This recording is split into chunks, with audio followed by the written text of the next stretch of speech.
Vijayawada Lenin సెంటర్లో super star కాంస్య విగ్రహాన్ని ఆవిష్కరణ కార్యక్రమానికి మంత్రి కొల్లు రవీంద్ర హాజరయ్యారు.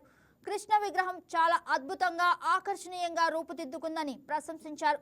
తెలుగు సినీ పరిశ్రమకు సూపర్ స్టార్ కృష్ణ చేసిన సేవలు చిరస్మరణీయమని గుర్తు చేసిన కొల్లు రవీంద్ర తనకు అత్యంత ఇష్టమైన సినిమా అల్లూరి సీతారామరాజు అని తెలిపారు. అల్లూరి సీతారామరాజు సినిమా ద్వారా దేశభక్తి, త్యాగం వంటి విలువలు ప్రజల్లో బలంగా నాటుకున్నాయంటున్నారు. మంత్రి కొల్లు రవీంద్రతో మా special correspondent Bindu face to face.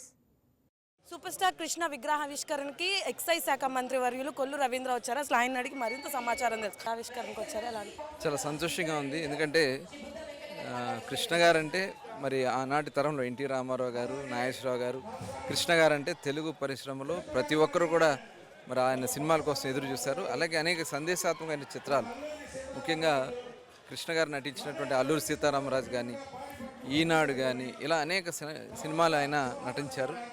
చాలా అద్భుతమైనటువంటి విజయాలు, ప్రజలు ఒక చైతన్యాన్ని తీసుకొచ్చారు. మరి అటువంటి వారి విగ్రహాన్ని ఇక్కడ ఏర్పాటు చేసుకోవడం ఆనందంగా ఉంది. అలాగే ఆయన వారసుడిగా మహేష్ బాబు గారి తర్వాత ఆయన కుటుంబం నుంచి ఇప్పుడు జయకృష్ణ గారిని సినిమాలకు పరిచయం చేస్తున్నారు. మరి ఆదిశేషగిరి కానీ, అశ్విని దత్ గారు కానీ, అలాగే కిరణ్ గారు, జెమిని కిరణ్ గారు కానీ, వీళ్ళందరూ కూడా తిరుపతి రాజు డైరెక్షన్లో ఈ వారి యొక్క కొత్తగా ఇంట్రడ్యూస్ చేస్తున్నారు. వారికి కూడా మనస్ఫూర్తిగా అభినందన తెలియజేస్తాను. సక్సెస్ కావాలని చెప్పి ఆశీర్వదిస్తూ నిర్వాహకులు మరొకసారి అభినందన తెలియజేస్తారు. నేటి తరానికి కానీ కృష్ణ గారి ఫ్యాన్స్ కానీ ఏం సందేశం ఇవ్వనున్నారు ఈ విగ్రహ ఆవిష్కరణకు సంబంధించి? ఆశయాల్ని మనం ముందుకు తీసుకెళ్లాల్సినటువంటి అవసరం ఉంది.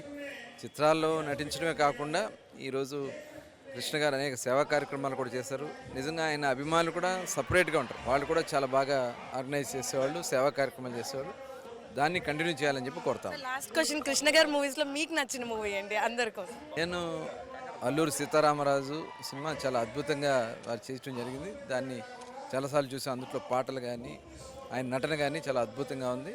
అది ఒక స్ఫూర్తి కూడా, భవిష్యత్ తరాలకు కూడా దాన్ని కొనసాగించాల్సిన. అల్లూరి సీతారామరాజు గారు అంటే ఎలా ఉంటారంటే కృష్ణ గారిలాగా చూపించినటువంటి సినిమా అల్లూరి సీతారామరాజు సినిమా. మరి అటువంటి సినిమా నటించినటువంటి కృష్ణ గారు ఖచ్చితంగా చిరస్థాయిగా మా గుండెలో ఉంటారు. సార్ చూసారు కదా, ఎక్సైజ్ శాఖ మంత్రి వర్యులు కొల్లు రవీంద్ర గారు చెప్పినట్లు ఆయనకి కృష్ణ గారి సినిమాల్లో ఆయన యొక్క favourite cinema Alluri Sitaramaraju cinema అని చెప్పడం జరిగింది. అలాగే ఎవరైతే ఫ్యాన్స్ ఉన్నారో కృష్ణ గారి ఫ్యాన్స్ కానీ వేరే ప్రజలకు కానీ ఆయన వచ్చే సందేశం ఏంటంటే కృష్ణ గారి స్ఫూర్తిని ముందుకు తీసుకెళ్లాలని, కృష్ణ గారి ఆశయాలు ఏవైతే ఉన్నాయో అవన్నీ ముందుకు తీసుకెళ్లే బాధ్యత వారి యొక్క అభిమానుల చేతుల్లోనే ఉందని, ఖచ్చితంగా ఈ విగ్రహ ఆవిష్కరణ తర్వాత నుండి సమాజంలో కొంచెం మార్పు వచ్చి ఆయన ఏమైతే అప్పుడు ఆశయాలు పెట్టుకున్నారో అవన్నీ మార్పు కలగాలని కూడా ఆయన ఆశిస్తున్నారు. ఇది ఇక్కడ పరిస్థితి. వీడియో జర్నలిస్ట్ సురేష్ తో Bindu, YK news, Vijayawada. Hi viewers, ఈ వీడియో మీకు నచ్చినట్లయితే లైక్ కొట్టి షేర్ చేసి వైకే టీవీని సబ్స్క్రైబ్ చేసుకోండి.